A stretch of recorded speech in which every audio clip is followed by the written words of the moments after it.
Hey guys, what's up and welcome back to the channel, man. Thanks for taking a few minutes to tune into today's tip. And I've been wanting to do this one for a long time because I get a lot of comments on it. I get a lot of compliments, I get a lot of criticisms both. And that's on, using fluorocarbon line on spinning outfits. But what I'm gonna do today is I'm gonna show you guys how to put your fluorocarbon line on your spinning reel so you don't have those problems that everybody complains about as far as fluffing off the spool and getting the bird's nest and that type of stuff. And I've used spinning reels. I've experimented with every way you can put line on for decades, and I came up with one system that works really good to me.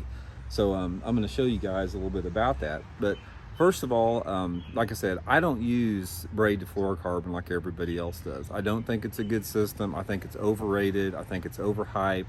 I think a lot of people use it simply because they see other people using it. And I've done videos in the past talking about why I don't do it and the advantages of not using it. Although I do, sometimes I'll use straight braid on a spinning outfit, like for floating worms or that type of stuff. But anyway, specifically, I'm gonna show you what I do to straight fluorocarbon line here. So here's the setup here. I'm gonna show you guys, here's the setup I'm gonna start out with. This is the Seaguar fluorocarbon Invisix that I use, 8-pound test line. I use the 1,000-yard spools.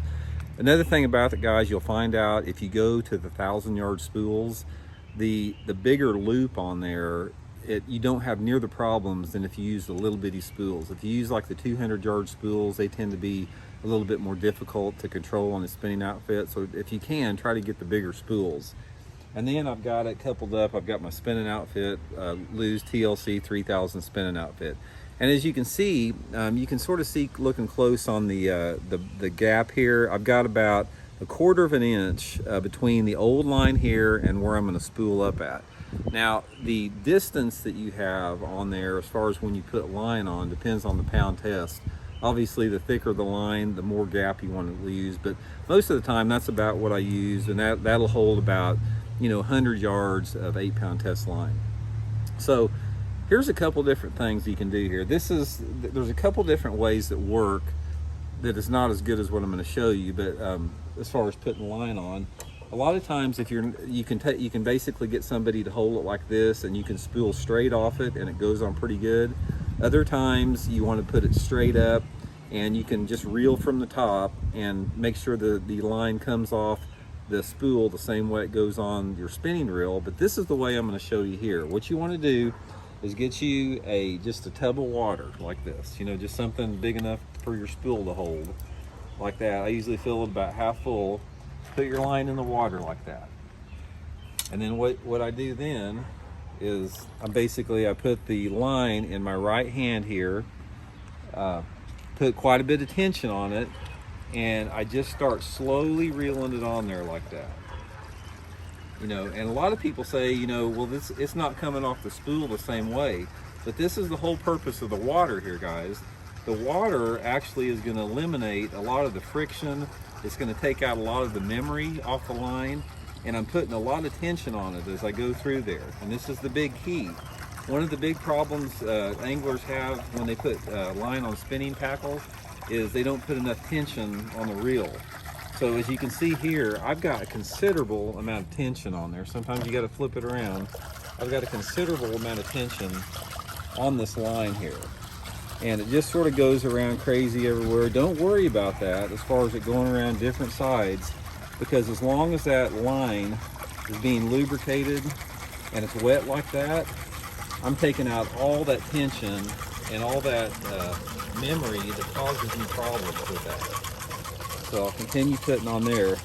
And here's another thing. It's like one of the big reasons that people have problems with the spinning outfit is they put too much line on the spinning reel. So there's a fine line between having too much line and having not enough line, because if you don't have enough line on your spinning reel, you can't get the maximum length on your cast. So you don't want to have too much on there to fluff it, because the more you have on there, the more odds it's going to have to fluff it. But at the same time, you don't want you want to make sure you have enough on there. So here's about the distance. I like to leave, you can see there, I like to leave about 1/8 of an inch of a gap right there. And what this does, 1/8 of an inch gap, it allows me to have a long maximum cast, yet just having that amount of gap in there, it reduces the amount of fluffs that you have by 50%. If you guys try to fill your spinning line all the way to the lip right there, you're gonna have a lot of initial fluffs. It doesn't matter how that you put it on. So anyway, guys, give that a try. Try the water deal. I'm telling you right now, just having that water in there, lubricating your line as you put it on there is a big deal. And once you get confidence in the way that you're spooling it and you don't start having the fluffs, then you can sort of get away from that whole braid to fluorocarbon deal, because braid to fluorocarbon, guys, it gives you no advantage as far as getting more bites. In fact, it probably reduces the amount of bites you get because the fish can actually see part of the main line of the braid. There's no advantage to using braid to fluorocarbon other than the fact a lot of people think you can cast farther and that you don't have to mess with the fluffs and the bird's nests and that type of stuff.